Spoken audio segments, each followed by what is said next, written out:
오늘 아침 주신 하나님의 말씀은 구약성경 이사야 50장 1절로 11절의 말씀입니다. 구약성경 이사야 50장 1절로 11절의 말씀입니다.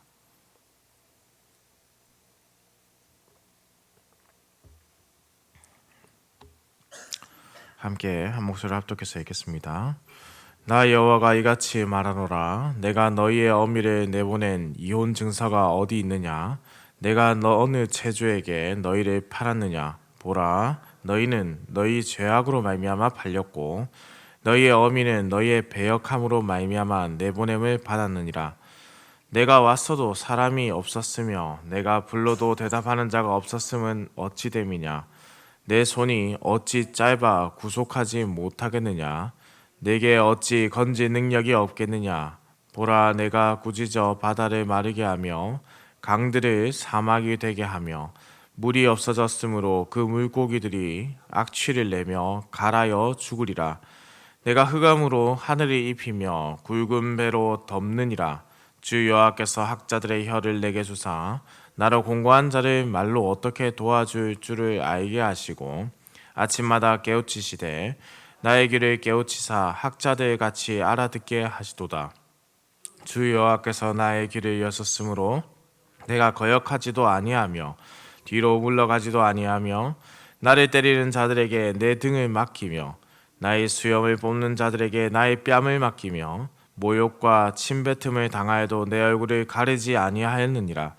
주 여호와께서 나를 도우심으로 내가 부끄러워하지 아니하고 내 얼굴을 부싯돌같이 굳게 하였으므로 내가 수치를 당하지 아니할 줄 아노라. 나를 의롭다 하시는 이가 가까이 계시니 나와 다툴 자가 누구냐? 나와 함께 설지어다. 나의 대적이 누구냐? 내게 가까이 나아올지어다. 보라, 주 여호와께서 나를 도우시리니 나를 정죄할 자 누구냐? 보라, 그들은 다 옷과 같이 헤어지며 조음이 그들을 먹으리라. 너희 중에 여호와를 경외하며 그의 종의 목소리를 정종하는 자가 누구냐? 흑암 중에 행하여 빛이 없는 자라도 여호와의 이름을 의뢰하며 자기 하나님께 의지할지어다. 보라, 불을 피우고 횃불을 둘러 띈 자여, 너희가 다 너희의 불꽃 가운데로 걸어가며 너희가 피운 횃불 가운데로 걸어갈지어다. 너희가 내 손에서 얻을 것이 이것이라. 너희가 고통이 있는 곳에 누우리라. 아멘. 오늘 본문에서 선지자 이사야가 정확하게 하나 짚고 넘어가는 중요한 부분이 있습니다. 바로 1절 말씀 후반부에 보시면은 보라, 너희는 너희의 죄악으로 말미암아 팔렸고 너희의 어미는 너희의 배역함으로 말미암아 내 보냄을 받았느니라 라고 말씀하는 것이죠. 곧 지금 포로 생활을 하는 모두, 고통을 당하는 모두는 바로 자신들의 죄로 인해서 포로 생활을 하게 되고 끌려가게 되었다라는 것을 명확하게 강조하고 있습니다. 그리고 계속해서 어제 말씀에 이어서 강조되는 것은 하나님은 이스라엘을 향한 사랑을 잊으시도 또 버리신 이도 없다라는 것이죠. 결코 하나님이 변하지 아니하셨다라는 겁니다. 하나님은 원망하는 이스라엘과는 달리 시온에게 이혼 증서를 써주신 일이 없다. 노예로 파신 일도 없습니다. 그들은 그들의 죄로 인하여 이러한 일을 겪고 있지요. 그러므로 이스라엘의 죄를 해결하면 하나님의 언약대로 다시 그들에게 복을 베푸심이 반드시 일어나게 된다라는 것입니다. 그러나 이전의 말씀을 한번 보십시오. 내가 왔어도 사람이 없었으며 내가 불러도 대답하는 자가 없었으면 어찌 됨이냐? 내 손이 어찌 짧아 구속하지 못하겠느냐? 내게 어찌 건질 능력이 없겠느냐? 보라, 내가 꾸짖어 바다를 마르게 하며 강들을 사막이 되게 하며 물이 없어졌으므로 그 물고기들이 악취를 내며 갈아여 죽으리라 라고 말씀하는 장면이 나오죠. 이스라엘은 하나님의 구원의 손길에 반응하지 않는 모습을 보이고 있습니다. 하나님이 이스라엘을 구원하고자 그들을 찾았지만은 이스라엘이 반응을 보이지 않는 것이죠. 하나님께서 이스라엘을 향한 구원을 멈추지 않으심에도 불구하고, 그리고 멈출 생각이 없으심에도 불구하고 그들은 구원에 반응하지가 않습니다. 그러므로 이들이 해야 될 것은 무엇이냐? 하나님의 손이 짧거나 힘이 없어서 그들을 구원하지 못했다라는 생각을 버려야 한다는 것이죠. 그들이 생각하는 것처럼 하나님이 능력이 없어서 그들을 구원하지 않았다라는 것이 아니라는 뜻입니다. 특별히 2절에서 3절은 출애굽을 회상하게 합니다. 어둠으로 뒤덮인 하늘, 바다를 치시는 장면, 물고기가 썩는 것 모두 출애굽 때 일어난 하나님께서 행하신 일입니다. 하나님께서 이스라엘을 출애굽하게 하셨지요. 애굽이라는 그 강력한 나라에서 종된 생활을 하던 노예 생활을 하던 이스라엘을 이끌어내셨습니다. 그 과거에 하나님이 능력을 잃어버려서 지금 이 바벨론의 포로 생활을 멈추지 않게 하시는 걸까요? 그렇게 능력이 있으신 분이기 때문에, 그렇게 자기 백성을 사랑하는 분이시기 때문에 주의 백성에게 지금도 은혜를 베푸지 않을 이유가 없다라는 것이죠. 과거에도, 그리고 바벨론 포로 생활하는 바로 이 선지자가 말하고 있는 그때도, 그리고 지금을 살아가는 우리에게도 하나님은 능력이 없는 분이 아니시지 않기 때문에, 능력이 넘치는 분이시기 때문에, 하나님이 우리를 사랑하는 분이시기 때문에 은혜를 베푸지 않을 이유가 없다. 능력을 행하지 않으실 이유가 없다라는 것이죠. 따라서 이 일의 원인이 결코 하나님께 있지 않다라는 겁니다. 죄를 범한 이스라엘에게 있다는 거예요. 4절에서 6절에서는 충성을 다짐하는 종이 나타납니다. 이 종은 자신이 결코 하나님을 배반하지 않을 것이라고 말합니다. 이를 악물고 고통을 이겨내어 하나님이 배반하는 그러한 일이 없을 것이라고 합니다. 4절의 말씀을 함께 보겠습니다. 주 여호와께서 학자들의 혀를 내게 주사 나로 공고한 자들의 말로 어떻게 도와줄 줄을 알게 하시고 아침마다 깨우치시되 나의 귀를 깨우치사 학자들 같이 알아듣게 하시도다. 하나님께서는 이 종에게 어떤 것을 주셨느냐? 학자의 혀를 주셨다.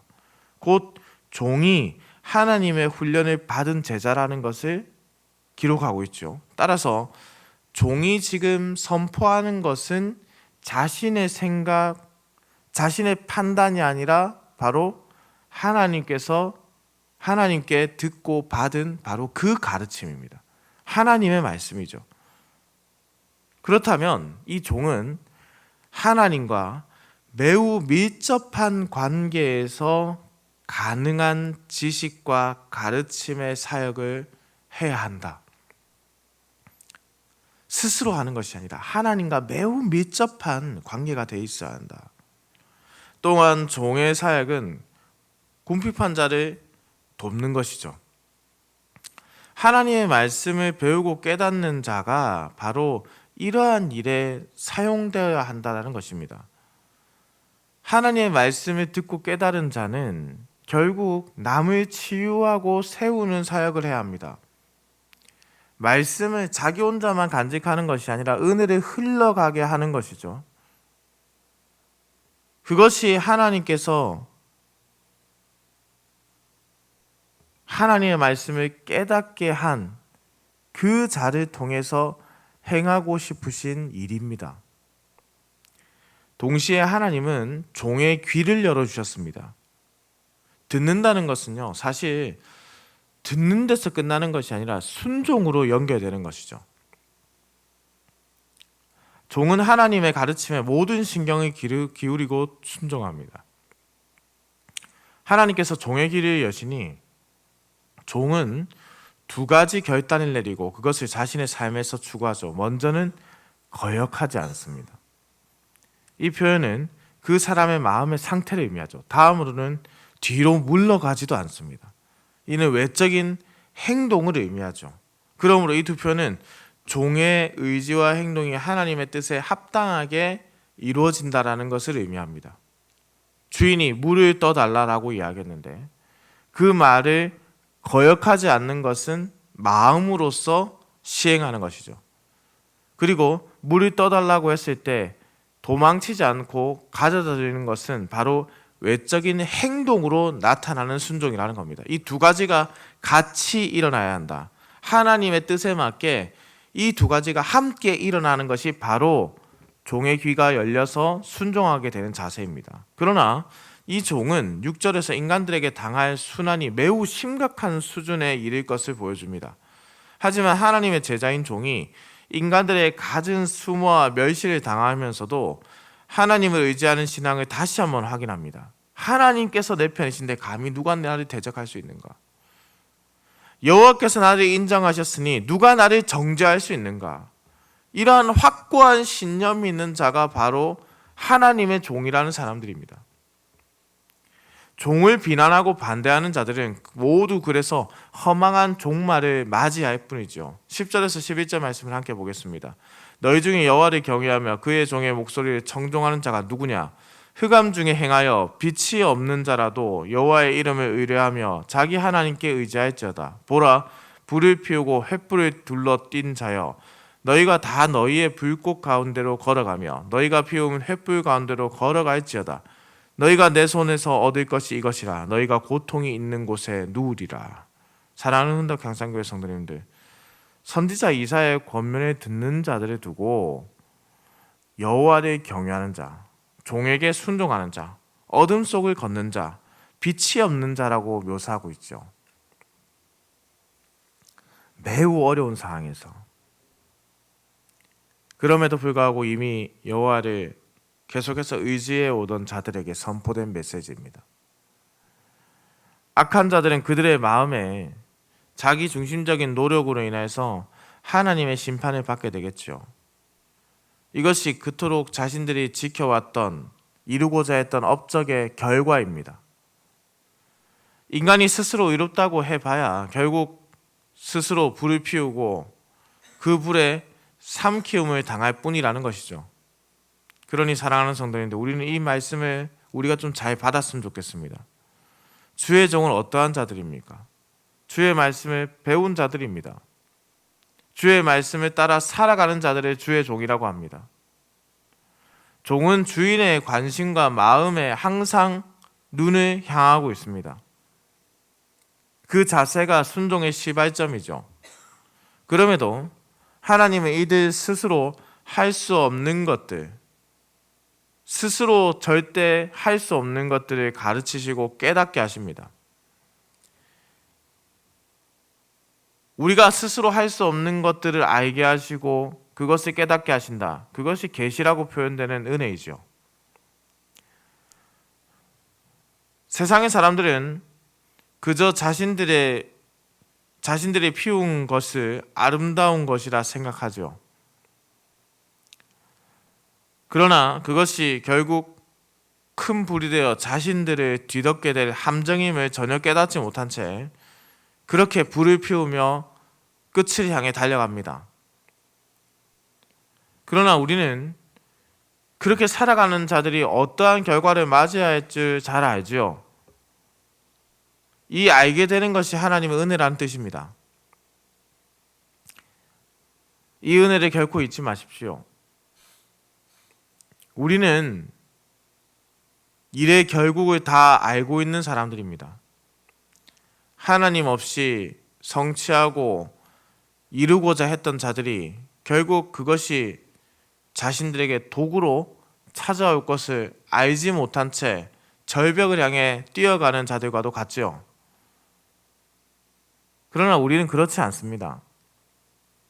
이 앞에 무엇이 있는지, 혹은 시련이 있다고 하더라도 하나님께서 그 앞에 있는 길의 답을 이미 가지고 계시기 때문에 우리는 그저 마음과 몸의 반응으로 순종할 뿐입니다. 피해가는 것이 아니죠. 여호와를 경외하는 자, 종에게 순종하는 자, 어둠 속을 걷는 자, 빛이 없는 자 같으나, 정말로 매우 어려운 상황 속에서 있는 우리와 같으나 그곳에 하나님이 계십니다.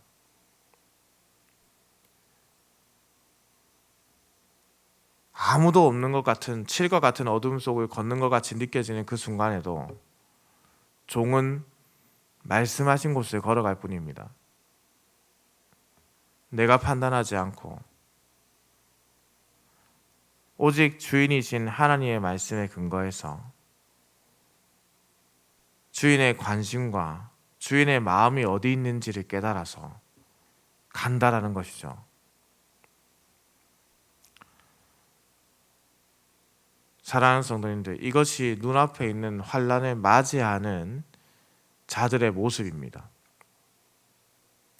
세상은 자신들이 덮치게 될 함정을, 미래를 깨닫지 못하고 달려가고 있고, 하나님의 종들은 그 시험과 환난을 알면서도 그것을 하나님이 함께 하시기 때문에 지나갑니다. 우리가 그것을 지나갈 때 그것을 우리는 시련을 통해서 연단이라는 결과로 맞이하게 되고, 세상은 그것을 통과할 때 오직 심판으로서 불에 타 마지막 날을 맞이하게 될 뿐이라는 것이죠. 참으로 어려운 것이 이러한 종의 삶입니다. 사랑하는 흥덕 경상교회 성도님들, 배운 대로 산다라는 것이 참 힘들지 않습니까? 배운 것을 접목하면서 살아가는 것이 참 어렵지 않습니까? 근데 그것이 그리스도인의 삶이고 그것이 제자의 삶이라고 합니다. 하나님께서 말씀을 하셨고 그것을 우리가 배웠고 주의 말씀을 따라 살아가는 것이 종인 그리스도인의 삶입니다. 우리에게는 선택권이 사실 없죠.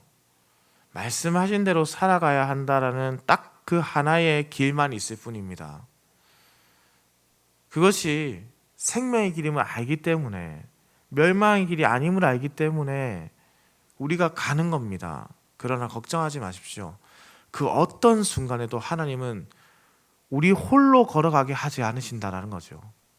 그 모든 순간에도 하나님은 늘 함께 하시고, 그 모든 순간에도 하나님은 우리의 손을 결코 놓지 않을 것이고, 그 모든 순간에 우리가 서로가 서로에게 힘이 되게 하기 위해서 지금 여기 계신 바로 성도라는 하나된 교회의 연합을 우리에게 보여주신 겁니다. 함께 가라. 함께. 사랑하는 성도님들, 우리의 이러한 함께감의 열심이 우리 세대에서 그치지 않기를 좀 기도해 주십시오. 우리의 간절함이 우리 때에서만 끝나서는 무슨 의미가 있겠습니까? 우리의 아이들도 같이 가야죠. 우리 다음 세대도 같이 가는 겁니다. 지금 이 일을 위해서 우리 전도사님, 그리고 또 베니시 목사님, 그리고 앞으로 청년들까지 이 여름 사역이 그렇게 중요한 겁니다. 우리가 함께 이 길을 가자. 우리가 이 험한 길을 함께 가보자. 두려워하지 말고 발을 내딛어 보자. 하나님이 우리와 함께 하신다. 사랑하는 흥덕 경상교회 성도님들, 다가오는 주말에 계속해서 성경학교가 이어집니다. 그저 아이들이 뛰어노는 것이 즐겁고 아름답게 보이고 이쁘게 보이고 그게 끝이 아니잖아요. 우리의 미래이고 하나님 나라의 미래들입니다.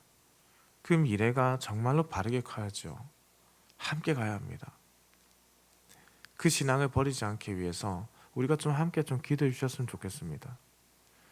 마음을 모아서 이번 여름 사역을 위해서 좀 기도해 주시고, 이들이 아름답게 하나님의 품 안에서 주의 종으로 말씀을 배운 자들로, 주님의 말씀에 따라가는 자들로 살아갈 수 있도록 주님 인도해 주십시오.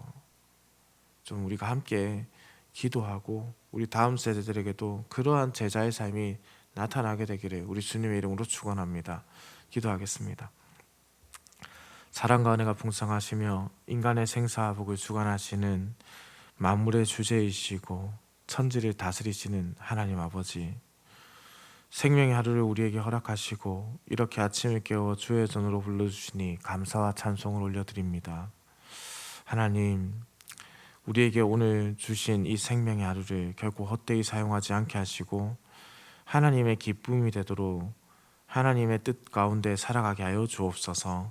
하나님 아버지, 우리는 주님의 종입니다. 주인이 되시는 주님의 뜻을 우리에게 알려주시옵소서. 하나님께서 우리의 길을 아시고 어디로 가야 할지를 아시는 전능하신 분이신 줄로 믿습니다. 우리가 죽음의 길을 걷지 않고 생명의 길을 걸어가도록 주께서 가르치시고 순종할 수 있는 성령의 은혜를 더하여 주옵소서. 하나님 아버지, 세상은 자신들이 이루어 놓은 업적이 최고인 것처럼 생각하면서 하나님께서 그것을 허물었다라고 말하곤 원망하곤 합니다. 그러나 우리는 결코 이러한 악한 말들이나 범죄를 저지르지 않게 하여 주옵소서. 결코 우리 스스로 이룰 수 없는 것을 이루게 하신 하나님의 은혜를 기억하면서 우리의 모든 순간순간마다 하나님께 영광을 돌려드리며 주님의 나라의 확장을 위해 사용되게 하여 주시옵소서. 내가 아니라 하나님께서 이루신 것을 통해 하나님의 영광을 보게 하여 주시옵소서. 우리 다음 세대들도 함께 이러한 고백이 있기를 원합니다. 우리의 아이들에게 하나님의 말씀을 가르치시고 하나님의 종으로서 살아갈 때에 그 말씀을 벗어나지 않도록 참된 순종의 자세가 있게 하여 주시옵소서. 이 일을 위해서 수고하는 모든 교육부서의 교역자들에게 지혜와 명철을 더해 주시고 특별히 다가오는 초등부 여름 성경학교 가운데 하나님께서 크신 은혜를 더하셔서 주의 제자로 살아가기를 결단하는 아이들이 나타나게 하여 주시고 주님의 자녀로 살아가겠노라 다짐하고 성령의 은혜를 간구하는 자들이 가득하게 하는 그 은혜 시간이 되게 하여 주시옵소서. 아버지 하나님, 오늘도 운전하는 모든 성도들의 운전대를 붙잡으시며 주께서 모든 성도들의 가정과 생업을 지키시어 들어가거나 나가거나 주의 복을 누리는 하루가 되게 하여 주옵소서. 감사를 드립니다. 살아계신 우리 주 예수 그리스도의 이름으로 기도드립니다. 아멘.